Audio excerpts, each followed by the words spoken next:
दोस्तों, मैं पूर्व लोकसभा प्रत्याशी सह पत्रकार देवेंद्र सिंह। अभी हमारे बीच डॉक्टर एमडी शरीफ साहब, ये पूर्वी चंपारण से हैं, मेरे साथ मौजूद हैं। मैं इनसे एक चीज़ जानना चाहता हूँ कि बहुत समयों से अयोध्या राम मंदिर की लड़ाई चल रही थी। उस समय भी मुलायम सिंह की सरकार थी यूपी में, और वहाँ पे कुछ कार सेवक जा रहे थे, उस समय गोलियाँ चलवा दी गई, कुछ कार सेवक मर गए।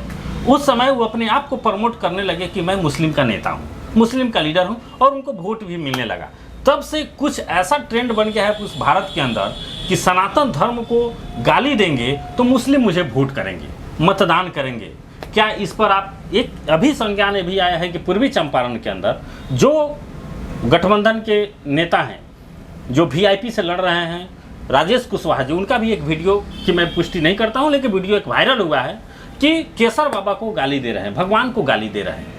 क्या गाली दे रहे हैं ये मैं कहना मेरे मुंह से नहीं निकल पाएगा, हो सकता है वो गाली दिए हैं, लेकिन हम नहीं कह सकते हैं। तो क्या उनको भी ये ट्रेंड बन गया है कि मैं अगर सनातन को गाली दूंगा तो मुस्लिम मेरे पक्ष में मतदान करेंगे? क्या इस्लाम ये इजाज़त देती है कि एक दूसरे धर्म को गाली दीजिए और वोट लीजिए? अगर वैसे व्यक्ति जो गाली दे रहे हैं उसको अगर मुस्लिम मतदान करेंगे तो फिर सनातन क्या समझेंगे?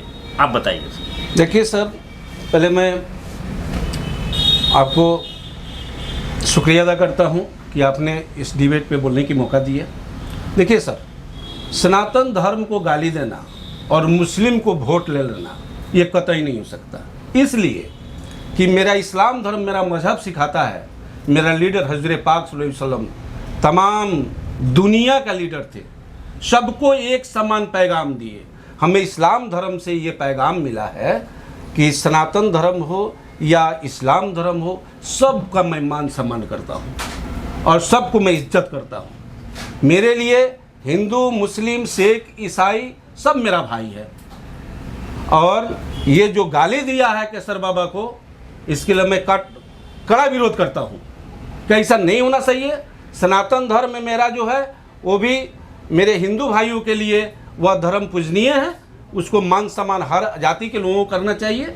मैं मुसलमान हूँ, लेकिन मैं उस धर्म को हम जो है मान सम्मान करते हैं, इज्जत देते हैं। वह धर्म को कोई गाली देता है तो इसका मैं विरोध करता हूँ। अच्छा, ये भी देखा कि जब राम मंदिर की जब उद्घाटन था, समारोह था, तो आपके जो ये कांग्रेस के आरजेडी के नेता तेजस्वी यादव, उनको न्योता आया था, उस न्योता पर जाने से ठुकरा दिए और वहाँ पे वो नहीं गए। इसलिए वो नहीं गए कि ताकि मुस्लिम हमसे कटे नहीं। इस पर आप क्या कहेंगे? सर सुनिए, ये सब राजनीति है। मुसलमानों को वोट के एकत्रित करने के लिए ये सब राजनीति की पहल है। देखिए वहाँ पे जो है, जब राम अयोध्या मंदिर का जब स्थापना की गई तो आप उठा के देखिए कि कितना मुस्लिम उसमें चंदा दिया है। बहुत। मौलाना वहाँ गए हुए थे, मौलाना गए थे, आपके फिल्मी दुनिया का, बॉलीवुड का हीरो भी उन्होंने चंदा दिए। हर एक घर से राम अयोध्या मंदिर का जब स्थापना हुई, उद्घाटन किया गया, तो हर मुस्लिम के घर से चंदा भी गया। लेकिन इन नेताओं का जो ट्रेंड बनते जा रहा है, इसको कैसे समाप्त किया जाए? अरे मेरे भाई, यही तो है, हिंदू मुस्लिम को लड़ाकर मंदिर मस्जिद के नाम पर वोट लेने का काम करता है। अच्छा, ये भी एक जैसे मुस्लिम को कैसे लुभाने का, केवल लुभाने का ये तेजस्वी यादव काम करते हैं, लेकिन मुस्लिमों का काम तो उन्होंने किया नहीं। एक भी काम की नहीं कि जो मुस्लिम के पक्ष में किए हों, केवल मुस्लिमों के साथ वो धोखा किए हैं, ये आप भी जानते हैं। साहबुद्दीन साहब हुए, बहुत सारी चीज़ें हैं। सर मैं कहना चाहता हूँ कि मैं भी जो है एमवाई के समीकरण में थे हम एमवाई के समीकरण में, मैं सपोर्टर थे।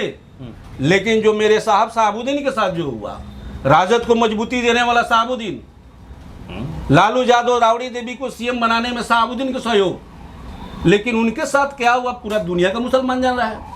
उनके जनाजे तक वो नहीं गए, कहीं नहीं गए, इलाज के क्रम में भी नहीं गए। तो कहने का ये मतलब परिवार है को भी कोई टिकट नहीं, मझधार में छोड़ दिए हैं, एकदम पर मजबूर है। हिना साहब को आज राजद जो है मुस्लिमों के पक्ष में, मुस्लिमों के हित दायित्व में काम करने वाला होता, तो हम जो है मोतिहारी लोकसभा में मेरा संख्या 3.5 लाख से 4.25 लाख है सर्वे के हिसाब से। सब लोगों से मेरी संख्या ज़्यादा है मतदान करने के लिए। हिना साहब को यहाँ जो है निर्दलीय लड़ने के लिए मजबूर हो गई। कारण क्या है, मैं आपसे पूछना चाहता हूँ सर, ये कि उनको राजद में भागीदारी क्यों नहीं मिला? नहीं, अगर सर्वे के हिसाब से जातिगत अगर आप टिकट बांट रहे हैं तो मुस्लिमों की संख्या ज़्यादा है, तो बिहार में सबसे ज़्यादा टिकट मुस्लिमों को मिलना चाहिए। एकदम मिलना चाहिए। मात्र मिलता तो नहीं है, 2 ही टिकट मिले, 2 ही टिकट मिला है। वो भी उसके MP बाद कोई नहीं है। उसके बाद फैसल रहमान को, जो एक्स विधायक थे, मतीउर रहमान चाह, इस चंपारण के धरती का बोल्ड नेता थे, बिल्कुल, जो दिल्ली के कैबिनेट हिलता था, उनके बेटा को स्टेज पर जगह नहीं दी गई। कहीं ना कहीं मुसलमानों के दिल में ये खल रहा है कि हम आपके पीछे भाग रहे हैं और आप हमको कहीं भागीदारी नहीं दे रहे हैं, कहीं हिस्सेदारी नहीं दे रहे हैं, इसलिए मुसलमान खफा है। और कहने पर सुनने पर आता है कि 60% मुसलमान बीजेपी के तरफ है।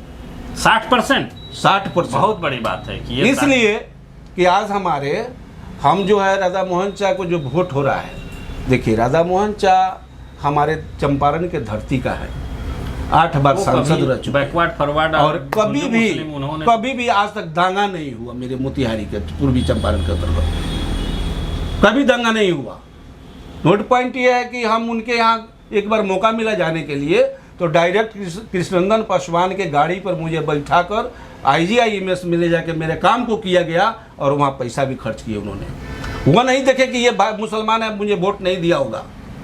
व्यक्तिगत एक पूर्वी चंपारण के धरती पे रहने वाले एक भाईचारा के नाते उन्होंने मेरी कोऑपरेट की और मदद की। अपराधियों का बढ़ावा नहीं दिया, अपराधियों को बढ़ावा नहीं दिया, अपराधी को पनपने नहीं दिया, इसलिए लोग शांति से, व्यवसायी हो, मुसलमान हो या सभी वर्ग के लोग आज अमन चैन से हैं। तो एक ये ईमानदार व्यक्तित्व के, बढ़िया छवि के व्यक्ति राधा मोहन सिंह, जिसके कारण ये आज पूर्वी चंपारण सुरक्षित है, इस पर मतदान हो रही है।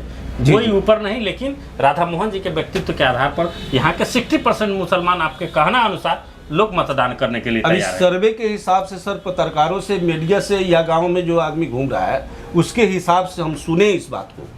अब रही मेरा मतदान की बात, तो मेरा मतदान जो समय आएगा, हम किसको मत देंगे, बिल्कुल ये तो हमारी दिल के ऊपर है, दिल के ऊपर। बाकी जो है, आज निर्भया श्रीवास्तव जो छात्र संघ के अध्यक्ष थे, पता है सर आपको, जो ये केंद्रीय विश्वविद्यालय के लिए बहुत तरह के उन्होंने संघर्ष किए।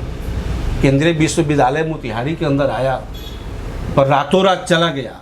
यही राधा मोहन सिंह नालंदा से जाकर रातों रात केंद्रीय विश्वविद्यालय का पूरे डॉक्यूमेंट्स लाए और यहाँ पर स्थापित किए, पूर्वी चंपारण।